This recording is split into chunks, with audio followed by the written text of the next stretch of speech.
everyone, welcome to your channel Concept Buildup. I'm your educator Ritika. So guys, आज जो है हम एक नया फ्रेश टॉपिक स्टार्ट करने वाले हैं क्लास 10th बायोलॉजी में से, एंड जो चैप्टर का नाम है that is photosynthesis. Okay, so photosynthesis क्या होता है? Photosynthesis is a process by which the plant makes their food. एक ऐसी प्रोसेस होती है जिससे प्लांट अपना भोजन बनाते हैं, ठीक है. और वो भोजन प्लांट अपने लिए तो यूटिलाइज़ कर ही रहा है, साथ साथ हम भी उस भोजन को यूटिलाइज़ करते हैं. सो सबसे पहले तो ये जानना आपको ज़रूरी है कि प्लांट्स को हम किन किन नामों से जानते हैं. प्लांट्स को क्या बोला जाता है? प्लांट्स को बोला जाता है प्रोड्यूसर्स, या फिर प्लांट्स को बोला जाता है ऑटोट्रॉफ्स. हम प्लांट्स को प्रोड्यूसर्स या फिर ऑटोट्रॉफ्स क्यों बोल रहे हैं?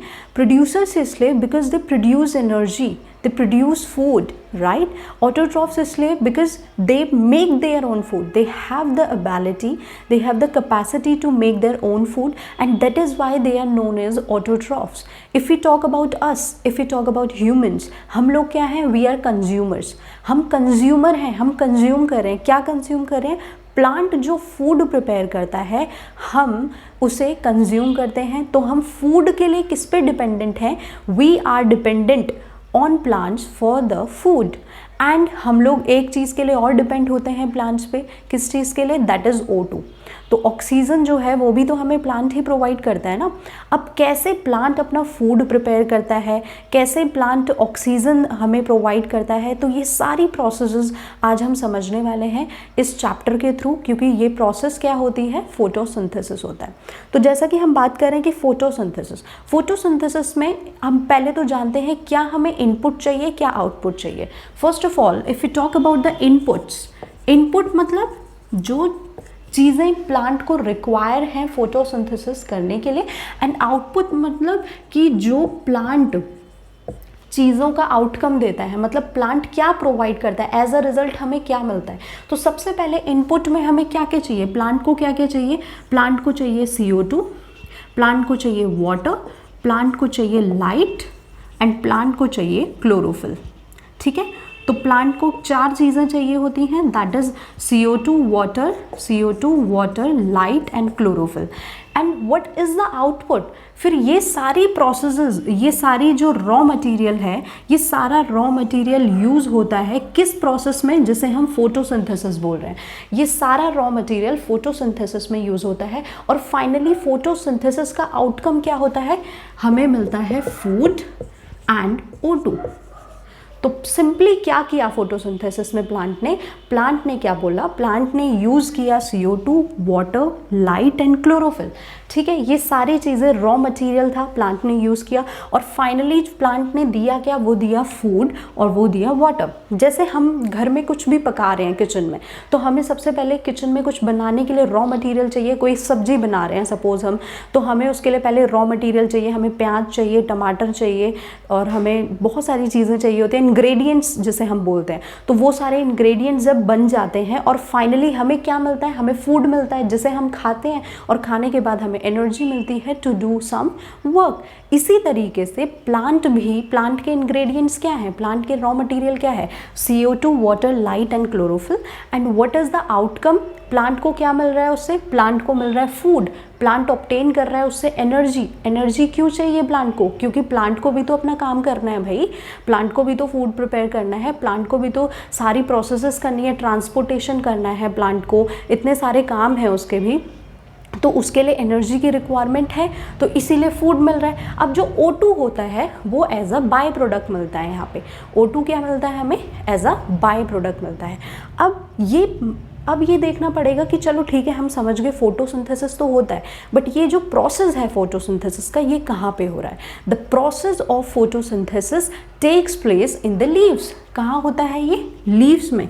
जो प्लांट के ग्रीन पार्ट्स होते हैं ना, प्लांट के जो ग्रीन पार्ट्स होते हैं, वहाँ पर फोटोसिंथेसिस का प्रोसेस होता है, मेनली इन द लीफ. ठीक है, प्लांट के ग्रीन पार्ट्स में फोटोसिंथेसिस होता है, एंड मेनली कहाँ पे होता है? लीफ में. अब आपने देखा होगा लीफ का कलर कैसा होता है? लीफ का कलर ग्रीन होता है. Why the leaf colour is green? क्यों होता है? Because there is a presence of a pigment जिसे बोला जाता है क्लोरोफिल। क्या होता है? ग्रीन क्यों होता है? क्योंकि यहाँ पे एक पिगमेंट प्रेजेंट होता है क्लोरोफिल। और अभी हमने देखा कि क्लोरोफिल क्या है? एज अ इंग्रेडिएंट यूज हो रहा है, as a ingredient, as an input use हो रहा है फॉर द फोटोसिंथेसिस प्रोसेस। तो आप समझ सकते हो कि क्लोरोफिल की कितनी इंपॉर्टेंस है। तो ये क्या है? Green pigment. Okay, what is chlorophyll? Chlorophyll is the green pigment which imparts green colour to the leaf. ठीक है, तो ये होती है क्लोरोफिल की कहानी। सो दिस क्लोरोफिल, ये क्लोरोफिल कहाँ रहता है लीफ में? क्लोरोफिल रहता है एक सेल ऑर्गेनील में प्लांट के, जिसे बोला जाता है क्लोरोप्लास्ट। ठीक है, तो क्लोरोफिल कहाँ रह रहा है? क्लोरोफिल का घर कौन है? क्लोरोफिल का घर है क्लोरोप्लास्ट। और क्लोरोप्लास्ट कहाँ होता है? प्लांट का एक सेल ऑर्गेनील है जो प्लांट के सेल्स में मिलता है। ठीक है, एंड एक सेल में, मतलब अगर हम बात करें कि प्लांट के सेल्स में लगभग 40 से 50 क्लोरोप्लास्ट होते हैं, तो आप सोच सकते हैं कितना नंबर ऑफ क्लोरोप्लास्ट प्रेजेंट होता है प्लांट्स के पास। तो plant cell contain approximately 40 to 50 chloroplast. तो अब हम देखते हैं कि ये क्लोरोप्लास्ट का स्ट्रक्चर थोड़ा सा जान लेते हैं। तो यहाँ पे क्या है? क्लोरोप्लास्ट का अगर हम स्ट्रक्चर देखें तो chloroplast is a double membrane bound organelle. Double membrane structure होता है, एक इसकी होती है आउटर मेम्ब्रेन, एक होती है इसकी इनर मेम्ब्रेन। ठीक है, डबल मेम्ब्रेन बाउंड ऑर्गेनील है पहला पॉइंट। दूसरा पॉइंट ये है कि ये जो आपको फ्लैटेंड सैक लाइक स्ट्रक्चर दिखाई दे रहा है, this flattened sac like structure is known as thylakoid. ये जो फ्लैटेंड सैक लाइक स्ट्रक्चर है, इस स्ट्रक्चर को बोलते हैं थाइलेकॉइड, समझना। उसके बाद अब जो ये पूरा एक पाइल बनी हुई है ना थाइलेकॉइड्स की, ये पूरी पाइल दिख रही है आपको, एक पूरा ढेर दिख रहा है, सिक्के का ढेर देखा है, एक के ऊपर एक के ऊपर एक, ऐसा ही कुछ नजर आ रहा होगा। तो इसको क्या बोला जाता है? इसको बोलते हैं हम ग्रेना। इसको क्या बोला जाता है? This pile of thylakoid is known as grana. समझ में आ गया इतना? उसके बाद क्या होता है कि यहाँ पर एक मैट्रिक्स प्रेजेंट होता है, मतलब अगर आप यहाँ पे देखें तो ये एक फ्लूइड प्रेजेंट होगा यहाँ पे, and this fluid is a colourless fluid. ठीक है, इस पॉइंट पे क्या है? कलरलेस फ्लूइड प्रेजेंट होता है, and that is known as what? Stroma. उसको क्या बोला जाता है? स्ट्रोमा। ठीक है, स्ट्रोमा बोलते हैं। अब जो हमारा क्लोरोफिल है, वो क्लोरोफिल कहाँ रिसाइड करता है? अभी हमने देखा था कि क्लोरोफिल कहाँ रहता है? क्लोरोप्लास्ट में। क्लोरोप्लास्ट में कहाँ भाई? थाइलेकॉइड में। थाइलेकॉइड की जो मेम्ब्रेन्स होती हैं वहाँ पे क्लोरोफिल रिसाइड करता है। अब लीव्स के पास, लीव्स जो होती हैं, लीव्स के पास क्या होता है? लीव्स के पास होती हैं mesophyll cells. Leaves have mesophyll cells, और उन मीजोफिल सेल्स के पास क्या होता है? क्लोरोप्लास्ट स्ट्रक्चर प्रेजेंट होता है। Okay, so don't get confuse with it कि किस में क्या प्रेजेंट है, किस में क्या प्रेजेंट है। आप सिंपल से ये बात समझिए कि वी हैव प्लांट्स। ठीक है, प्लांट सेल्स के पास, मतलब एक सेल के पास around they have 40 to 50 types of chloroplast, right. उसके बाद उन क्लोरोप्लास्ट में अलग अलग स्ट्रक्चर्स हैं, हमने देखे, थाइलेकॉइड है, ग्रेना है, स्ट्रोमा है। अब इनमें क्या होता है? क्लोरोप्लास्ट में क्लोरोफिल प्रेजेंट होता है, और क्लोरोफिल का क्या काम है? It imparts green colour to the leaf. ठीक है, ग्रीन कलर प्रोवाइड करना, क्योंकि जो क्लोरोफिल होता है it has the ability to absorb 2 lights. Chlorophyll के पास 2 लाइट को एब्जॉर्ब करने की एबिलिटी होती है, that is blue and red light. ठीक है, क्लोरोफिल क्या करता है? ब्लू और रेड लाइट को तो एब्जॉर्ब करता है, बट ये रिफ्लेक्ट करता है ग्रीन लाइट को। It absorbs blue and red light but it reflects green light, और इसी रिफ्लेक्शन की वजह से हमें ग्रीन कलर की पत्तियां दिखाई देती हैं। ठीक है, इसी वजह से हमें क्या होता है? ग्रीन कलर की लीव्स दिखाई देती हैं। So this was about the chlorophyll and chloroplast का स्ट्रक्चर, कैसे डबल मेम्ब्रेन बाउंड ऑर्गेनील है। तो ये सारी चीज़ें होती हैं। तो वैसे तो क्लोरोफिल की अगर बात की जाए तो there are 9 types of chlorophyll, but chlorophyll A और जो क्लोरोफिल बी होता है वो बहुत ज़्यादा अबेंडेंट में होता है, अबेंडेंट फॉर्म में मिलता है हमें। अब हम नेक्स्ट बात करते हैं यहाँ पर स्टोमेटा की। ठीक है, तो स्टोमेटा एक स्ट्रक्चर्स होते हैं which are found on the lower surface of leaf. हम बोल सकते हैं कि ये छोटी छोटी ओपनिंग्स हैं जो हमारे लीफ के लोअर सरफेस में हमें दिखाई देता है। अगर हम इसके स्ट्रक्चर की बात करें तो stomata again it has an outer membrane, इसमें आउटर वॉल होती है, इसमें इनर वॉल भी होती है। It has outer wall, inner wall, as well as जो आपको यहाँ पे ये बीन शेप्ड स्ट्रक्चर्स दिखाई दे रहे हैं, these bean shaped structures are known as guard cells. इन बीन शेप्ड स्ट्रक्चर्स को क्या बोला जाता है, these are known as guard cells. और ये जो आपको बीच में छोटा सा पोर दिखाई दे रहा है, this is known as stomatal pore. This pore is known as stomatal pore. इसका नाम गार्ड सेल्स क्यों पड़ा इसका नाम गार्ड सेल्स? गार्ड का काम क्या होता है? गार्ड, आपने देखा होगा कोई भी गेट है, गेट में गार्ड्स बैठे रहते हैं, फिर वो देखते हैं कि किसे अंदर आना चाहिए, किसे अंदर नहीं आना चाहिए, तो उसी हिसाब से वो गेट को क्लोज एंड ओपन करते हैं। तो same function is done by the guard cells, they are the gatekeepers basically. अब गेट कीपर्स कैसे होते हैं कि अभी हमने बोला था कि स्टोमेटा क्या है, माइन्यूट ओपनिंग्स हैं। उन ओपनिंग्स के थ्रू होता क्या है, उन ओपनिंग्स के थ्रू CO2 को अंदर लाया जाता है during the process of photosynthesis.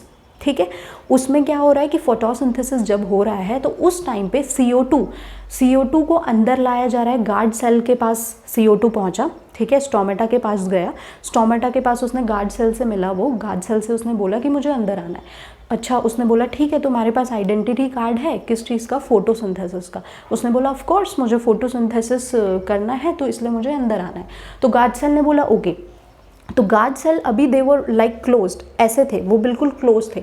अभी क्या हुआ, गार्ड सेल ने जब देखा कि CO2 को आना है तो गार्ड सेल ऐसे करके ओपन हो गया। अब इस पोर के थ्रू क्या होगा, इस पोर के थ्रू CO2 एंटर करेगा। तो समझ में आया कि गार्ड सेल क्या हुआ, ओपन हो गया, ओपनिंग हो गई और CO2 एंटर किया। बट जब डार्क होता है, डार्क के टाइम पे क्या होता है, when light is not present, तो उस टाइम पे गार्ड सेल क्लोज हो जाएगा। क्योंकि अननेसेसरली अगर ये गार्ड सेल ओपन रहा तो इस ओपन पोर से वाटर का लॉस होगा, जिसे आप ट्रांसपिरेशन बोलते हैं। ठीक है, तो ट्रांसपिरेशन हो जाएगा। अगर आप अननेसेसरी उसको खोले रखोगे तो वहाँ से क्या हो रहा है, लीफ से पानी निकलता जाएगा, जिसकी वजह से प्रोसेस होती है which is known as transpiration. उस प्रोसेस को क्या बोला जाता है, transpiration. This transpiration occurs simultaneously with the photosynthesis। ऐसा नहीं है कि अलग होगा ट्रांसपायरेशन का प्रोसेस, ये फोटोसिंथेसिस के साथ साथ चलता रहता है। हम ये बोल सकते हैं कि भगवान ने जो प्लांट्स को एक एबिलिटी दी है फोटोसिंथेसिस की, तो ट्रांसपायरेशन उसका कॉस्ट है, मतलब ये पे करते हैं, प्लांट्स पे by the process of transpiration. किस चीज़ के लिए, for the process of photosynthesis. तो ट्रांसपायरेशन में क्या होता है, वाटर का लॉस होता है और इसीलिए गार्ड सेल को बंद होना पड़ेगा, क्योंकि ट्रांसपायरेशन एक्सेसिव हो जाएगा तो हमारी लीव्स डिहाइड्रेट हो जाएंगी ना। तो ये प्रोसेस रहती है यहाँ पर। तो अब हम लोग को यहीं पे क्या देखना है कि हमें ये देखना है कि यही स्टोमेटा की ओपनिंग क्लोजिंग, ये मतलब क्या, कैसे हो रहा है ये, तो किस तरीके से स्टोमेटल रेगुलेशन हो रहा है, यहाँ पे हम ये डिस्कस करने वाले हैं।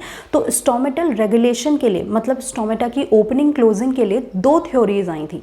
एक थ्योरी थी ओल्ड थ्योरी और एक थ्योरी थी नई थ्योरी। तो सबसे पहले हम बात करने वाले हैं जो पुरानी थ्योरी थी, वो क्या थी, जो घिसी पिटी वाली थी, that was sugar concentration theory. The old theory was sugar concentration theory.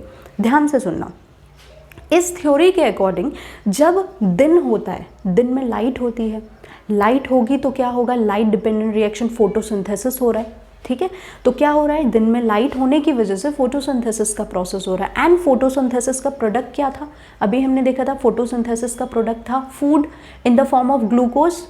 ठीक है, शुगर के फॉर्म में तो फूड मिल रहा है, एनर्जी मिल रहा है ग्लूकोज के फॉर्म में, तो वो शुगर था। ठीक है, अब क्या हुआ, इसकी वजह से क्या होता है कि यहाँ पर एंडोस्मोसिस का प्रोसेस होता है। अब जब ग्लूकोज है अंदर, तो ग्लूकोज अंदर होने की वजह से ऑस्मोटिक यहाँ पे प्रेशर बढ़ता जाता है। ऑस्मोटिक प्रेशर क्यों बढ़ रहा है, ऑस्मोटिक प्रेशर इसलिए बढ़ रहा है क्योंकि पानी जो है वो अंदर आ रहा है, एंडोस्मोसिस का प्रोसेस हो रहा है। एंडोस्मोसिस का प्रोसेस होने की वजह से the water is coming inside the cell. ठीक है, अभी किसके अंदर, गार्ड सेल्स के अंदर कौन आ रहा है भाई, गार्ड सेल्स के अंदर पानी आता जा रहा है during the process of photosynthesis. जब ग्लूकोज का फॉर्मेशन हो गया तो water is coming inside the guard sales by the process of endosmosis. तो ऑस्मोटिक प्रेशर बढ़ा ना, अब गार्ड सेल थोड़ी मोटी मोटी फील होंगी। अब क्या होगा, जब मोटी मोटी फील होती है, इस टाइप की गार्ड सेल्स को जब इनके अंदर पानी आ चुका है, these are known as turgid cells. ठीक है, इनको क्या बोला जाता है, टर्जिड सेल्स। ठीक है। तो टर्जिट सेल्स बन गई, ये पहली थ्योरी थी कि टर्जिट सेल्स का फॉर्मेशन हो गया। अब टर्जिट सेल्स जब बन जाएंगी, जब वॉल में प्रेशर बढ़ जाएगा तो वो खुलने का सोचेगा ना। जब वॉल में प्रेशर, पानी भरते जा रहे हो तो वो खुलने का सोचेगा। तो ऐसे करके स्टोमेटा ओपन हो गया। ध्यान से समझना फिर से क्या हमने किया यहाँ पर।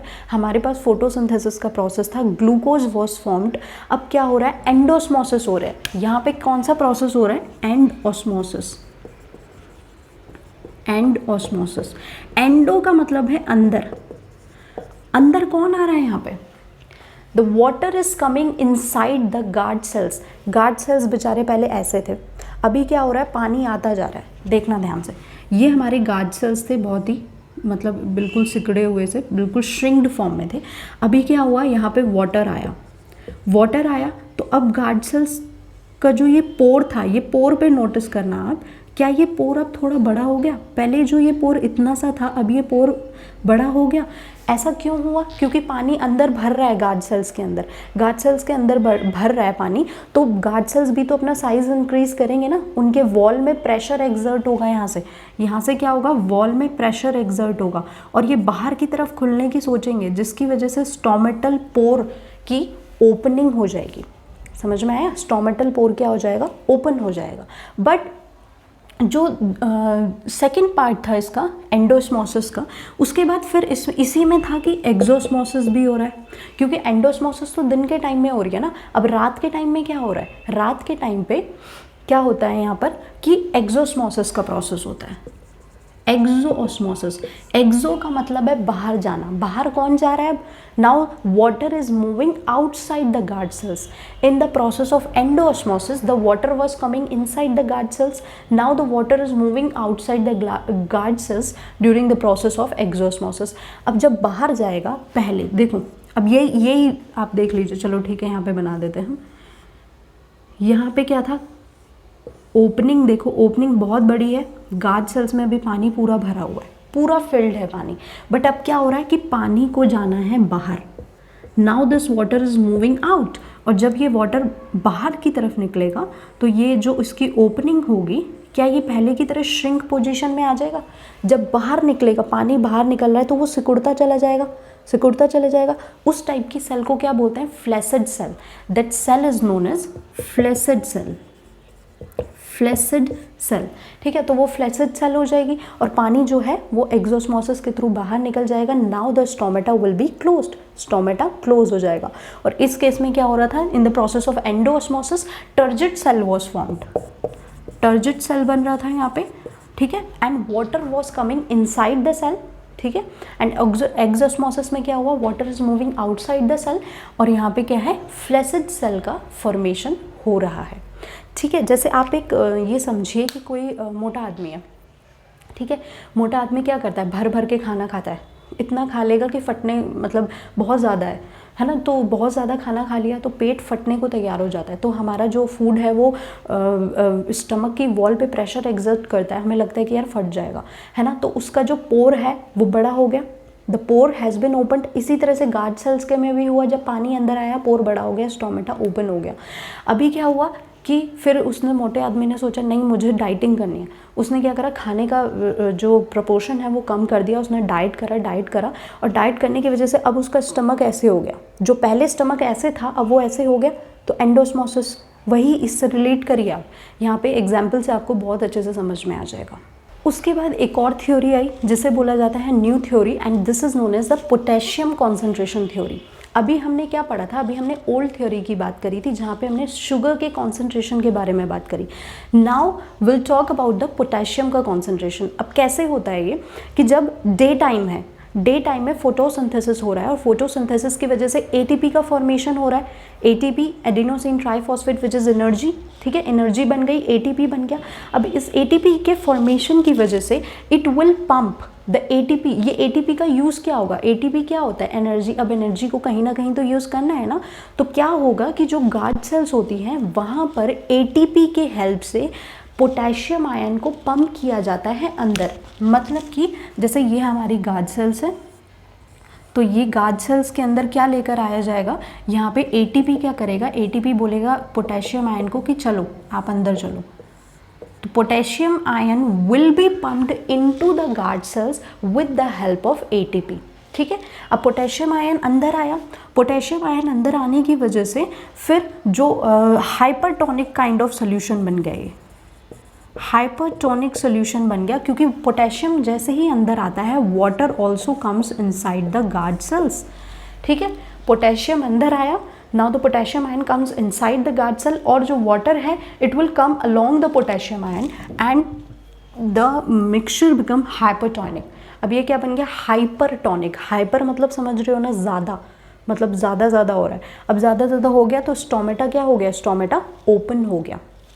अगेन सेम प्रोसेस हुई कि इसने वॉल में प्रेशर एक्सर्ट किया और प्रेशर एक्सर्ट करने की वजह से स्टोमेटा जो था वो ओपन हो गया है। ठीक है, क्योंकि वॉल में प्रेशर एक्सर्ट हुआ। अब इसी तरीके से नेक्स्ट प्रोसेस में क्या हुआ कि जब नाइट, रात थी, तो रात के टाइम पे क्या हो रहा है, रात के टाइम पे there is no ATP, ATP है नहीं, तो पोटेशियम आयन अंदर तो आएगा नहीं, पर जो अंदर था वो तो बाहर जा सकता है ना।